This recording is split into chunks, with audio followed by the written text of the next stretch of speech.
Welcome back to the LFC Tribe. This is episode 1 of our new player rating series. We will be rating the starting lineup of each Liverpool player after each and every one of the games.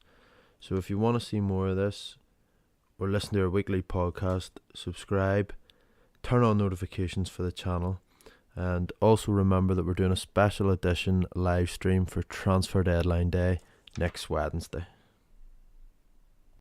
So we're going to start with Loris Karius. I give him a 7. Didn't think he had a lot to do. For the goal he conceded, didn't think he could have done much about it. There was a bit of a mess up in the box and he got closer to it than most goalkeepers would have. So give him a 7, but he didn't really have much to do for that 7.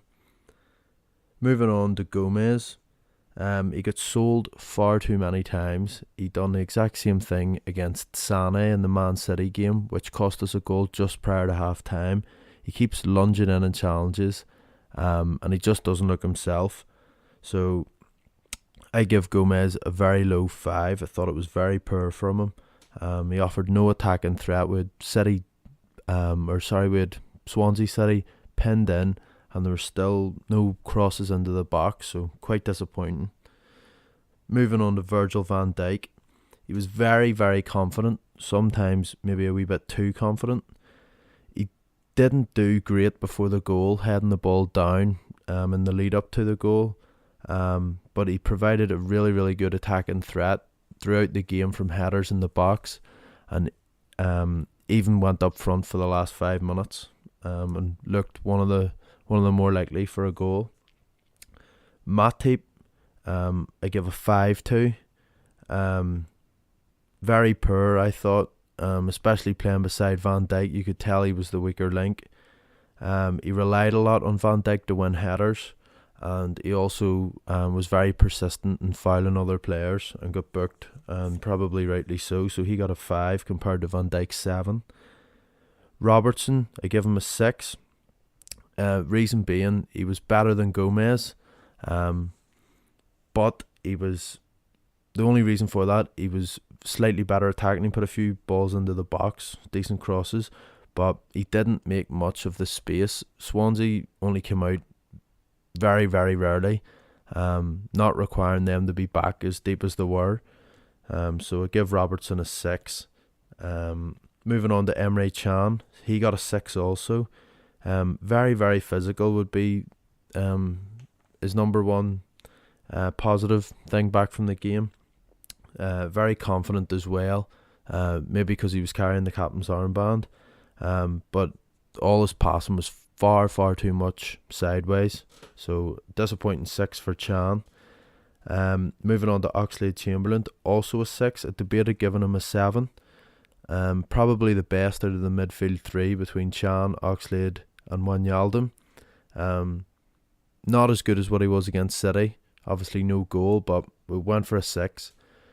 Wijnaldum, 5. Typical Wijnaldum away performance. Offered no attacking threat, and I thought he was very, very poor, and he was trailed off with a decent half an hour to go. Sadio Mane, also give him a 5.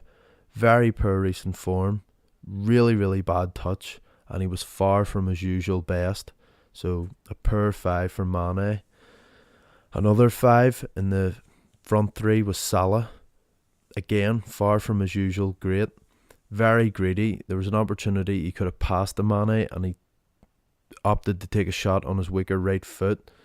And his game was down in all aspects, exactly the same as Mane, so both 5s. Firmino, not his best performance at all, but he was the best out of the front 3, so I give him a 6. For having a lot of shots in the whole team, around 22, I think it was, 23. He didn't feel like he was getting the majority of them, which you would expect your striker to do, so very disappointing, but he was definitely the best out of the 3 attackers. But overall, the team ratings are down considerably compared to last week, but hopefully that'll improve. So that concludes our player ratings for the Swansea away match. Disappointing result. We've summarised it up in our podcast, so I'm not going to go into it again. That's available on our YouTube, iTunes, and various other platforms. So make sure you go on and check out the podcast if you already haven't done. There's a new podcast coming your way on Sunday. So make sure you subscribe and turn on notifications to get notified when that gets released. And also remember, we're doing a special edition live stream from our YouTube channel next Wednesday for transfer deadline day. Me and Jordan will be here for several hours breaking down every single transfer as it happens. So get involved, subscribe and turn on notifications. Thanks.